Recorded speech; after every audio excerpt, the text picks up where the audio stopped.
Hello বন্ধুরা, আমি তানজিন আক্তারিতা। আমি বাংলাদেশের একজন সাধারণ মেয়ে। আজকে আমি তোমাদের যে গল্পটা বলব সেটা আমার জীবনেরই একটি গল্প, যেখানে আমি একটি ইটকলায় কাজ করতাম। আমি খুব সুন্দরী ছিলাম। আমার পারিবারিক অবস্থার কারণে আমাকে ইট করার কাজ নিতে হয়েছিল। সেখানে একদিন আমি ইট করার মহাজনের নজরে পড়ে যাই, যার ফলে সেখানে আমার যা হয়েছিল সেই ঘটনাটাই আজকে আমি তোমাদের খুলে বলার চেষ্টা করব। আশা করি বন্ধুরা তোমরা মনোযোগ সহকারে আমার গল্পটা শুনবা। তো তাহলে চল বন্ধুরা, কথা না বাড়িয়ে গল্পে চলে যাই। আমার আর স্বামী বদিউলের বিয়ে হয়েছিল প্রায় 2 বছর আগে। আমাদের বিয়েটা ছিল ভালোবাসার, কিন্তু আমাদের পথটা মোটেও সত হচ্ছিল না। বদিউল একজন সৎ আর পরিশ্রমী মানুষ, কিন্তু তার আর্থিক অবস্থা ছিল খুবই খারাপ। আমাদের ছোট্ট সংসার চালানোর জন্য আমরা দুজনেই দিন-রাত পরিশ্রম করতাম, কিন্তু তবুও মাঝে মাঝে মনে হতো আমাদের এই সংগ্রামকে কখনো শেষ হবে। আমি সবসময় ভাবতাম কিভাবে আমরা আমাদের জীবনটাকে একটু ভালো করতে পারি। একদিন বদিউল আমাকে বলল, রিতা, আমার এক বন্ধু বলেছে শহরের কাছে একটা ইট গলায় কাজের সুযোগ আছে, তারা ভালো মজুরি দেয়। তুমি যদি আমার সঙ্গে কাজ করতে রাজি হও তাহলে আমরা দুজনে মিলে কিছু টাকা জমাতে পারব। আমি প্রথমে একটু দ্বিধা ছিলাম। ইট গলায় কাজ করা মানে শারীরিক পরিশ্রম, ধুলো আর কঠিন পরিবেশ। কিন্তু আমি বদিউলের চোখে একটা আশার আলো দেখলাম। আমি রাজি হয়ে গেলাম। আমরা দুজনে মিলে ইট কলাই কাজ শুরু করলাম। সকাল থেকে বিকেল পর্যন্ত আমরা ইট বহন করতাম, মাটি মাখতাম আর কলার অন্যান্য কাজে হাত লাগাতাম। কাজটা কঠিন ছিল, কিন্তু আমাদের মধ্যে একটা দারুণ বোঝাপড়া ছিল। আমরা একে অপরকে উৎসাহ দিতাম। বদিয়াল মাঝে মাঝে বলতো, রিতা, আমরা এভাবে কাজ করলে একদিন নিজেদের একটা ছোট্ট বাড়ি বানাতে পারব। আমি তার কথায় হাসতাম আর মনে মনে ভাবতাম আমাদের এই স্বপ্ন একদিন পূরণ হবেই। ইট কলার মালিক ছিলেন বিল্লা ভাই। তিনি ছিলেন বেশ ভারী মানুষ, সবাই তাকে ভয় পেত, কিন্তু আমি আর বদিউল আমাদের কাজ ঠিকঠাক করতাম বলে তার সঙ্গে আমাদের তেমন কথা হতো না। বিল্লা ভাই মাঝে মাঝে গলায় এসে কাজের খোঁজখবর নিতেন। আমি লক্ষ্য করতাম তিনি সবার সঙ্গে কঠিনভাবে কথা বলতেন। একদিন কাজের কাকে বিল্লাভাই আমাকে ডেকে বললেন, রিতা, তুমি খুব ভালো কাজ করো, কাল একটু সময় দিও, আমি তোমার আর বদিউলের সঙ্গে কাজের বিষয়ে কিছু আলোচনা করতে চাই। আমি একটু অবাক হলাম, কিন্তু ভাবলাম এটা হয়তো কাজের সঙ্গে সম্পর্কিত কোনো বিষয়। আমি শুধু মাথা নাড়লাম আর কাজে মন দিলাম। সেদিন বাড়ি ফিরে আমি বদিউলকে বিল্লা ভাইয়ের কথাটা বললাম। বদিউলই তো চিন্তিত হলো, কিন্তু বলল, রিতা, তুমি শুধু নিজের কাজে মনোযোগ দিও, আমরা একসঙ্গে তার সঙ্গে কথা বলব যাতে সবকিছু পরিষ্কার থাকে। আমি বদিউলের কথায় সান্ত্বনা পেলাম আর ঠিক করলাম আমরা দুজনে মিলে সব পরিস্থিতি সামলাব। ইট কলার কাজ চলতে থাকল, আর আমি প্রতিদিন আরও মনোযোগ দিয়ে কাজ করতে লাগলাম। আমি বুঝতে পারছিলাম বিল্লা ভাইয়ের কথাবার্তা কাজের সঙ্গে সম্পর্কিত, তবে আমাদের সতর্ক থাকতে হবে। আমি ঠিক করলাম আমি আমার সম্মান আর আমাদের সংসারের মর্যাদা রক্ষা করব, যত কষ্টই হোক না কেন। ইট গলায় আমাদের কাজ চলছিল। প্রতিদিন সকালে আমি আর বদিউল একসঙ্গে কাজে যেতাম। আমরা দুজনে মিলে ইট সাজানো, মাটি মাখানোর কাজ করতাম। কঠিন পরিশ্রম হলেও আমাদের মনে একটা শান্তি ছিল, কারণ আমরা আমাদের স্বপ্নের জন্য কাজ করছিলাম। তবে বিল্লা ভাইয়ের আগের কথাগুলো আমার মনে একটা অস্থিরতা তৈরি করেছিল। আমি সবসময় সতর্ক থাকতাম যাতে কাজের বাইরে তার সঙ্গে অপ্রয়োজনীয় কথা না হয়। কয়েকদিন পর একটা ঘটনা ঘটল। বিল্লাভাই সেদিন কলায় এসে আমাকে ডাকলেন। তিনি বললেন, লিতা, তুমি একটু আমার অফিসে এসো, কিছু কাজের কথা আছে। আমি একটু ইতস্তত করলাম। আমার মন বলছিল এটা কাজের কথা হলেও আমার সতর্ক থাকা উচিত। তবুও আমি বদিউলকে জানিয়ে তার অফিস এর দিকে গেলাম। অফিস এ গিয়ে দেখি বিল্লাভাই বেশ হাসি খুশি। তিনি আমাকে বসতে বললেন আর বললেন, লিতা, তুমি খুব পরিশ্রমী, আমি তোমার কাজে খুব খুশি। তুমি যদি একটু বেশি সময় দাও আমি তোমার আর বদিউলের মজুরি বাড়িয়ে দিতে পারি। আমি শান্তভাবে বললাম, ধন্যবাদ বিল্লাভাই, আমরা আমাদের কাজ ঠিকঠাক করি, মজুরি বাড়ালে আমরা খুশি হব। তিনি কাজের বিষয়ে আরও কিছু কথা বললেন, কিন্তু আমি লক্ষ্য করলাম তার কথাবার্তা কাজের মধ্যে সীমাবদ্ধ ছিল না। তিনি হঠাৎ বলে উঠলেন, তুমি খুব ভালো কাজ করো রিতা, আমি তোমাকে আরও দায়িত্ব দিতে চাই। আমি বুঝলাম তার কথার ধরনে কিছু একটা অস্বাভাবিক আছে। আমি তাড়াতাড়ি বললাম, আমি আমার কাজে ফিরি, বদিউল আমার জন্য অপেক্ষা করছে। আমি দ্রুত অফিস থেকে বেরিয়ে এলাম। আমার মনে একটা অস্বস্তি হলো, কিন্তু আমি নিজেকে শান্ত রাখলাম। বাড়ি ফিরে আমি বদিউলকে সব খুলে বললাম। বদিউলকে একটু চিন্তিত হলো, কিন্তু আমাকে শান্ত করে বলল, রিতা, তুমি চিন্তা করো না, আমি তোমার পাশে আছি, আমরা একসঙ্গে এই পরিস্থিতির সমাধান করব। তার কথায় আমার মন একটু হালকা হলো। আমরা ঠিক করলাম আমরা কাজ চালিয়ে যাব, কিন্তু বিল্লা ভাইয়ের সঙ্গে কথাবার্তায় আরও সতর্ক থাকব। পরের দিন কলায় গিয়ে আমি লক্ষ্য করলাম বিল্লা ভাই আমাদের কাজের দিকে বারবার নজর রাখছেন।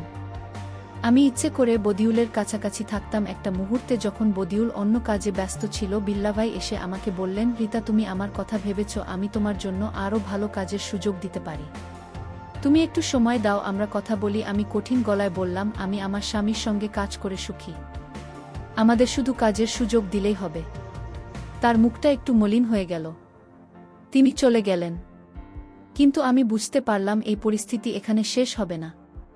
আমার মনে একটি দৃঢ় সংকল্প জন্ম নিল। আমি ঠিক করলাম আমি বিল্লা ভাইকে তার সীমার মধ্যে থাকতে বাধ্য করব, কিন্তু এমনভাবে যাতে আমার আর বদিউলের কাজের ক্ষতি না হয়।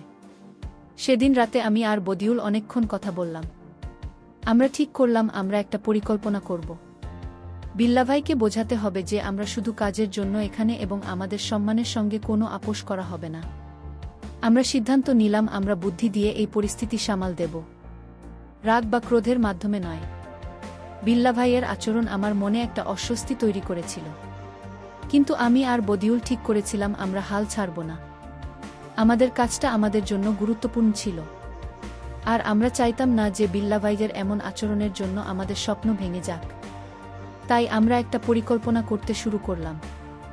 আমার মনে হচ্ছিল বিল্লা ভাইকে বোঝাতে হবে এমনভাবে যাতে তিনি তার আচরণের সীমা বুঝতে পারেন। বদিউল আমাকে বলল, রিতা, আমাদের বুদ্ধি দিয়ে কাজ করতে হবে। আমরা যদি রাগারাগি করি তাহলে হয়তো আমাদের কাজটা চলে যাবে।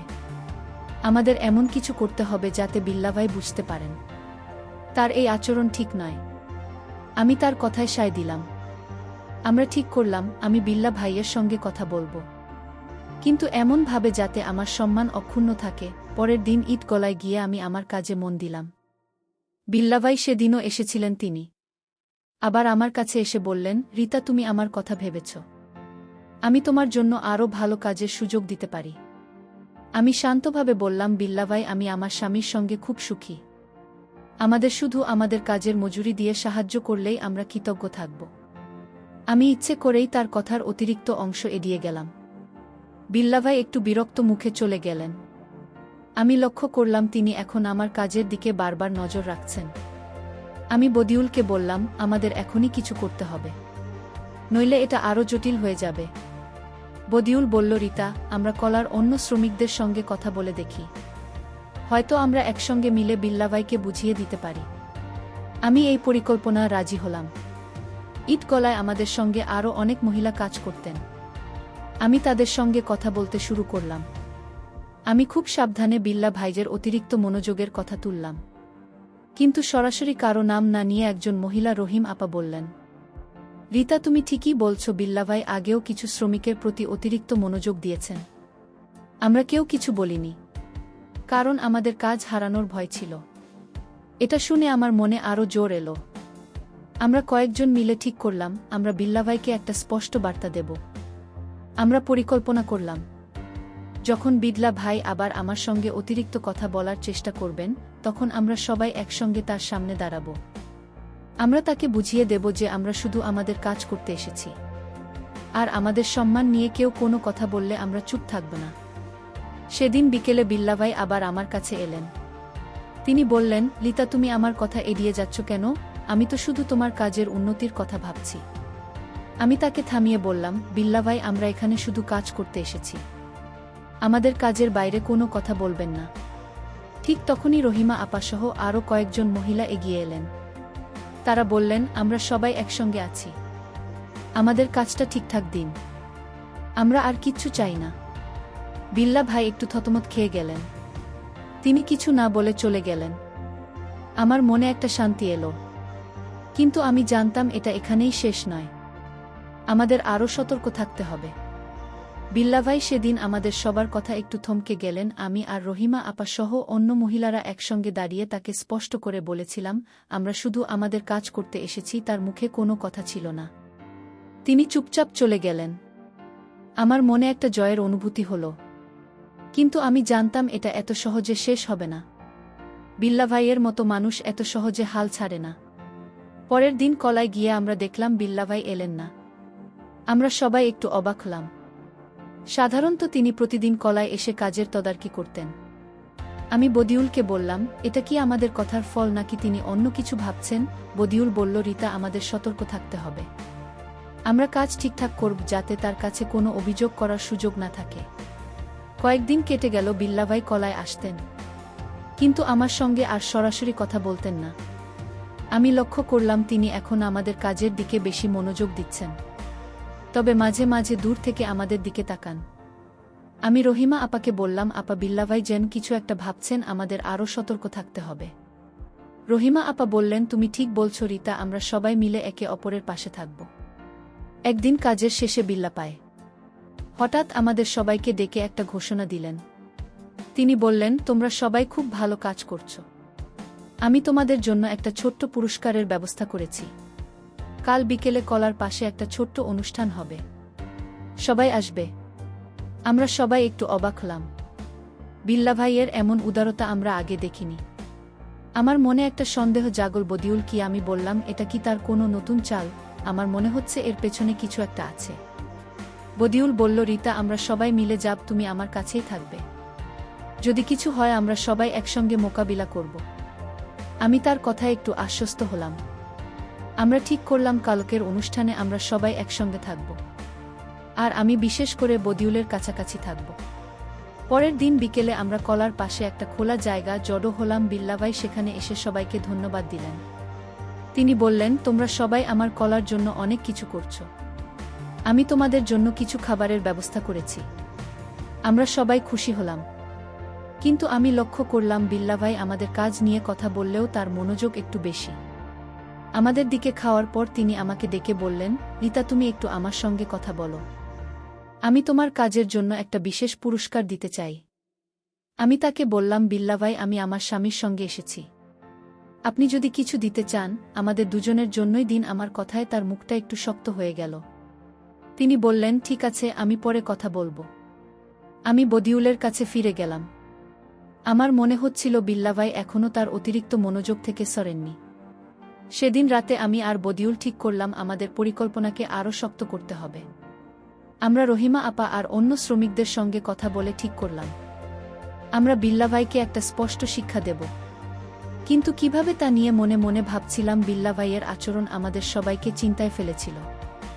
আমি বদিমিনা, রহিমা আপাসহ কলার অন্য মহিলারা ঠিক করেছিলাম আমরা এবার বিল্লাভাইকে এমন একটা শিক্ষা দেব যাতে তিনি আর কখনো কারো সম্মান নিয়ে অতিরিক্ত কথা বলতে না পারেন। আমরা জানতাম এটা করতে হবে বুদ্ধি দিয়ে, যাতে আমাদের কাজের কোনো ক্ষতি না হয়। আমরা সবাই মিলে একটা পরিকল্পনা তৈরি করলাম। আমাদের পরিকল্পনা ছিল সহজ কিন্তু কার্যকর।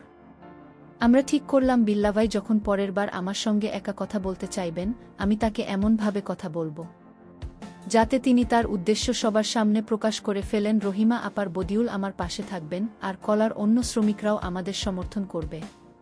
কয়েকদিন পর সুযোগটা এল। বিল্লাভাই একদিন কাজের ফাঁকে আমাকে ডেকে বললেন, রিতা, তুমি একটু আমার অফিসে এসো। আমি তোমার জন্য একটা বিশেষ কাজের কথা বলতে চাই। আমি জানতাম এটা তার আরেকটা চাল। আমি শান্তভাবে বললাম, ঠিক আছে বিল্লাভাই, তবে আমি আমার স্বামীকে সঙ্গে নিয়ে আসব। তিনি একটু বিরক্ত হলেন, কিন্তু বললেন, ঠিক আছে, তুমি একাই এসো, আমি শুধু তোমার সঙ্গে কাজের কথা বলতে চাই। আমি বদিউল্লাহ রহিম আপাকে ইশারায় জানালাম আমরা আগে থেকে ঠিক করে রেখেছিলাম আমি অফিস যাব, কিন্তু বদিউল্লাহ রহিম আপা দরজার কাছে লুকিয়ে থাকবেন। আমি অফিসে গেলাম। বিল্লাভাই আমাকে বসতে বললেন আর বললেন, রিতা, তুমি আমার কথা এড়িয়ে যাচ্ছ কেন? আমি তোমাকে আরও ভালো কাজের সুযোগ দিতে পারি। আমি ইচ্ছে করে তার কথায় সায় দিয়ে বললাম, আপনি কি ধরনের সুযোগ দিতে পারেন? বিল্লাভাই আমাকে স্পষ্ট করে বলুন। বিল্লাভাই ভাবলেন আমি হয়তো তার কথায় আগ্রহী হচ্ছি। তিনি বললেন, তুমি আমার সঙ্গে একটু বেশি সময় কাটাও। আমি তোমার আর বদিউলের মজুরি দ্বিগুণ করে দেব। আরও অনেক সুবিধা পাবে। ঠিক তখনই আমি জোরে বললাম, বিল্লা ভাই, আপনি কি আমাদের কাজের বিনিময়ে অযাচিত শর্ত দিচ্ছেন? আমরা এখানে শুধু কাজ করতে এসেছি।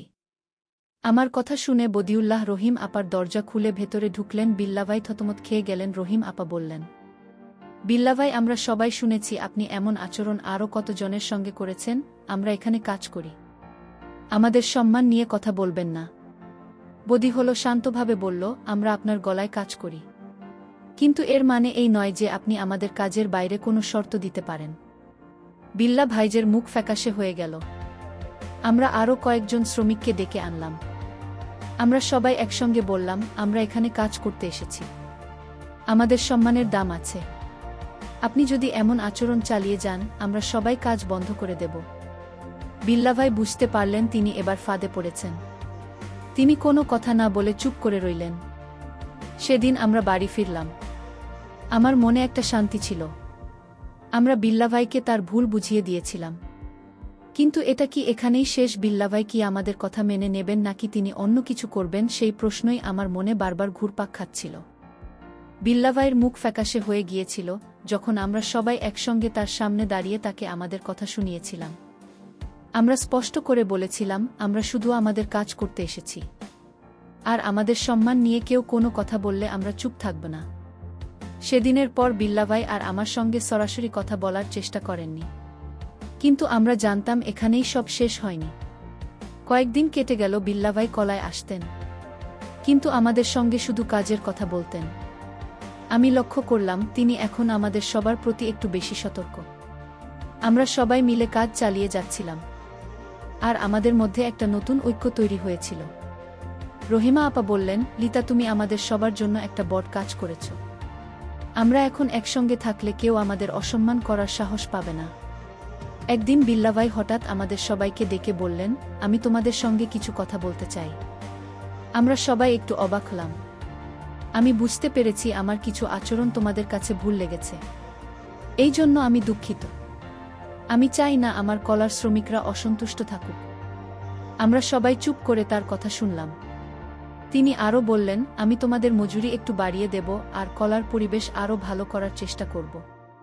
তার কথা শুনে আমাদের মনে একটা মিশ্র অনুভূতি হলো। আমি বদিউলের দিকে তাকালাম, সে চোখে ইশারায় বলল, দেখি এটা কতটা সত্যি। আমি রহিমা আপার সঙ্গে কথা বললাম, আমরা ঠিক করলাম আমরা তার কথা মেনে নেব, কিন্তু সব সময় সতর্ক থাকব। আমি বিল্লা ভাইকে বললাম, আমরা আপনার কথার জন্য কৃতজ্ঞ। আমরা চাই শুধু আমাদের কাজের মর্যাদা আর সম্মান থাকুক। তিনি মাথা নাড়লেন। এরপর থেকে কলার পরিবেশ অনেকটা বদলে গেল। বিল্লা ভাই আর কারো সঙ্গে অতিরিক্ত কথা বলতেন না। আমাদের মজুরি কিছুটা বাড়ল আর আমরা সবাই মিলে কাজের প্রতি আরও মনোযোগ দিলাম। আমি আর বদিউল আমাদের স্বপ্নের দিকে এগিয়ে যাচ্ছিলাম। আমরা টাকা জমাতে শুরু করলাম যাতে একদিন আমাদের নিজেদের একটা ছোট্ট বাড়ি হয়। একদিন রাতে আমি আর বদিউল বসে কথা বলছিলাম। আমি বললাম, আমরা একসঙ্গে এত বড় একটা সমস্যার মোকাবিলা করেছি, এটা আমাদের শক্তি। বদিউল হেসে বলল, রিতা, তুমি আমার পাশে থাকলে আমরা আরও অনেক কিছু করতে পারব। আমার চোখে পানি চলে এল। আমি বুঝলাম আমাদের একটা আর সাহসী আমাদের সবচেয়ে বড় শক্তি। পরিশেষে বন্ধুরা, আমি তোমাদেরকে বলব, আমাদের জীবনে যে কোনো কাজে মনের সাহস এবং একটাই আমাদের বড় শক্তি। আমরা যখন সবাই মিলে বিল্লা ভাইদের ভুল আচরণের বিরুদ্ধে দাঁড়িয়েছিলাম, তখন আমরা জিতেছিলাম। নিজের সম্মান রক্ষা করতে হলে সাহস আর বুদ্ধির প্রয়োজন। কখনো ভয় পেয়ে চুপ থাকলে নিজের ক্ষতি হয়। আমাদের এই গল্প আমাদের শেখায় নিজের মর্যাদার জন্য লড়াই করতে হয়, আর সেটা যদি একসঙ্গে করা যায় তাহলে সাফল্য নিশ্চিত। বন্ধুরা, গল্পটি ভালো লাগলে লাইক, শেয়ার এবং সাবস্ক্রাইব করে আমাকে অনুপ্রাণিত করবা। বন্ধুরা, এতক্ষণ ধৈর্য ধরে গল্পটি শোনার জন্য তোমাদের সকলকে অসংখ্য ধন্যবাদ।